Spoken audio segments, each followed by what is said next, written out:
রবিবার এই মুহূর্তে সবথেকে বড় খবর 2024 লোকসভা ভোটের আগে জঙ্গিপুর সাংগঠনিক জেলার নবগ্রাম বিধানসভার বিজেপি দলের প্রাক্তন 1 নম্বর মণ্ডল সভাপতি সজল প্রামাণিক ফেসবুক সোশ্যাল মিডিয়াতে তার নিজের আইডিতে বিস্ফোরক মন্তব্য করলেন। কি বলছেন জঙ্গিপুর সাংগঠনিক জেলার নবগ্রাম বিধানসভার বিজেপির প্রাক্তন 1 নম্বর মণ্ডল সভাপতি সজল প্রামাণিক, শুনুন ডি নিউজ কলকাতা চ্যানেলে।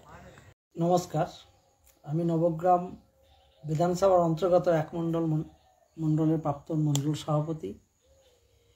বিগত কয়েক মাস আগে আমাকে মণ্ডল সভাপতির পদ থেকে অপসারিত করেছিল জেলা কমিটি বা জেলার সভাপতি।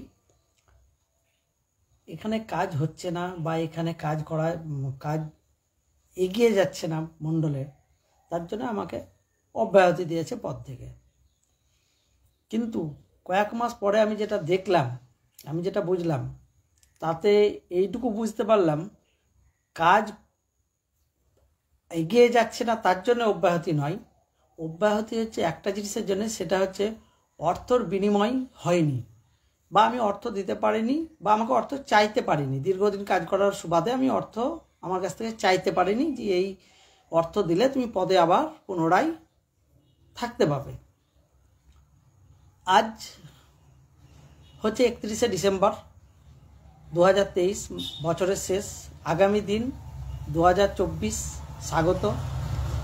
আমি চাইব সবাই 2024-এ ভালো থাকুক বা ভালো জীবনযাপন করুক। কিন্তু বিষয় হচ্ছে একটাই, 2023-এর 31শে ডিসেম্বরের আগে 30শে ডিসেম্বর একটা লিস্ট দেখলাম, জেলার ইনচার্জের লিস্ট। সেই লিস্টে দেখলাম আমাদের জঙ্গিপুর সাংগঠনিক জেলার বিগত দিনে যে ইনচার্জ ছিল সুদীপ্ত চ্যাটার্জি, তিনি আবার পুনরায় বাহাল থাকলো। তাহলে তিনি যদি বাহাল থাকে, এমন কিছু ফল তার ইনচার্জ জীবনে, জঙ্গিপুর সাংগঠনিক জেলার ইনচার্জ যে কয়েক বছর, সেই কয়েক বছরের মধ্যে একটা উপনির্বাচন দেখেছিলাম, সেটা হচ্ছে সাগরদিঘি।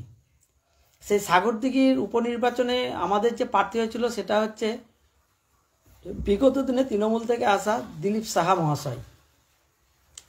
আমাদের 2021-এ যে বিধানসভা হয়েছিল, সেই বিধানসভায় যে আমরা সাগরদিঘি বিধানসভা থেকে ভারতীয় জনতা পার্টি যে পেয়েছিল ভোট সংখ্যা, সেখান থেকে 50% ভোট সংখ্যা আমরা উপনির্বাচনে দেখতে পেলাম।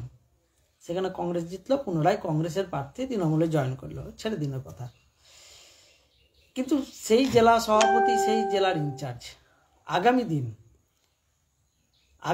পরের কয়েক মাস পরে দেখলাম পঞ্চায়েত নির্বাচনও দেখলাম পয়সা নিয়ে লটাপটি মাঠ বা ইনচার্জ এসে ভোট করার সুবাদে হোটেলে এসে বসে থাকলো, কোনো বিধানসভা বা কোনো মণ্ডলে যোগাযোগ করলো না।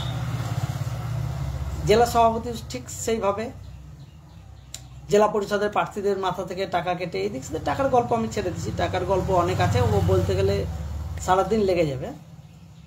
কিন্তু ভারতীয় জনতা পার্টিতে আমরা যে আদর্শ নিয়ে কাজ করেছিলাম 2014 থেকে, সেই আদর্শর ছিটেফোঁটাও এখন আর দেখতে পাচ্ছি না।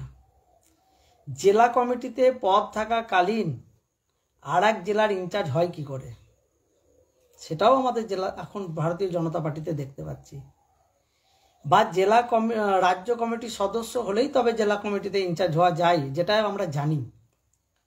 কিন্তু এখন কি দেখছি, জেলা কমিটির পদ থাকলেও আরেক জেলায় ইনচার্জ হওয়া যায়, সেটাও দেখলাম। তাহলে কি বিজেপির ফল, মানে বিজেপির কার্যকর্তাদের অবস্থা কি এতটাই খারাপ যে লোক নাই, রাজ্য কমিটিতে লোক নাই, যে আর একটা জেলায় ইনচার্জ দেওয়া যায়? বিগত দিনে আমরা এটাও দেখেছি, মণ্ডলের কার্যকর্তা আর এক মণ্ডলের ইনচার্জ, আমি নাম করেই দিছি। 3 নম্বর মণ্ডল, নবগ্রাম বিধানসভার 3 নম্বর মণ্ডলের জিএস দেবুচন্দ্র মণ্ডল 2 নম্বর মণ্ডলের ইনচার্জ। কি করে হয়? কারোর কাছে কি লিস্ট নাই, তথ্য নাই?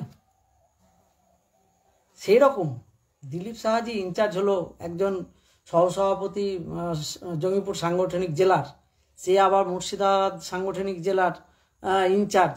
তাহলে কি রাজ্যের কাছে লিস্ট নাই, না জেলার কাছে লিস্ট নাই যে ওখানে পাঠিয়ে দিবে?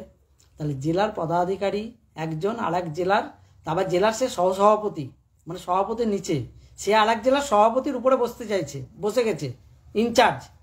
এটা ভাবা যায় না, খুব কষ্ট লাগছে কাল থেকে, যে পার্টির যে নির্দেশ, যে আদর্শ, সেই আদর্শ মনে হচ্ছে দিন দিন হারিয়ে গেছে। 2014 থেকে দুবার আক্রান্ত হওয়ার পরেও ভারতীয় জনতা পার্টি ছাড়িনি, আজও ছাড়িনি, কোনো পার্টিতে জয়েনও করিনি, কোনো পার্টির সাথে সম্পর্কও নাই। কিন্তু এই যে জিনিস এগুলো দেখছি, এগুলো দেখে ভিতরটা খুব খারাপ লাগছে। যে আগামী দিনে যে প্রজন্ম উঠে আসবে পার্টিতে, যে প্রজন্ম কাজ করতে চাইছে, তারা কোন ভরসাতে কাজ করবে? একটা মানুষের 2-3টে করে পদ, তারা ছাড়তে পারে না, মায়া ছাড়তে পারে না, পদের অর্থের মায়া ছাড়তে পারে না। কিন্তু বিগত দিনে যারা মণ্ডল পদাধিকারী, বুথ পদাধিকারীগণ যারা আছে, মোর্চার পদাধিকারী আছে, তারা কোন ভরসায় পার্টিটা করবে আমাকে একটু বলতে পারবেন? তারা তো সেই জায়গাতেই বুড়িয়ে যাবে।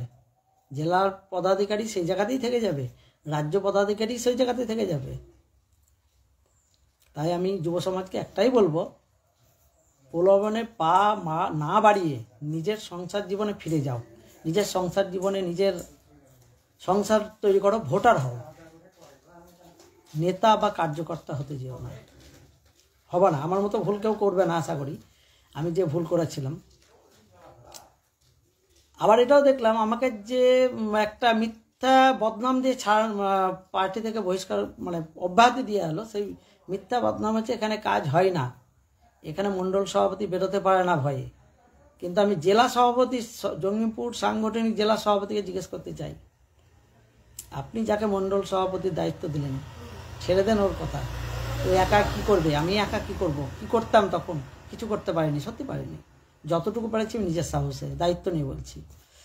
কিন্তু আজকে 1 নম্বর 2 নম্বর নবগ্রাম বিধানসভার 1 নম্বর মণ্ডলে 1 নম্বর 2 নম্বর বুথ তারগ্রাম থেকে 3 জন জেলার কার্যকর্তা বেরোয় না রাস্তায়।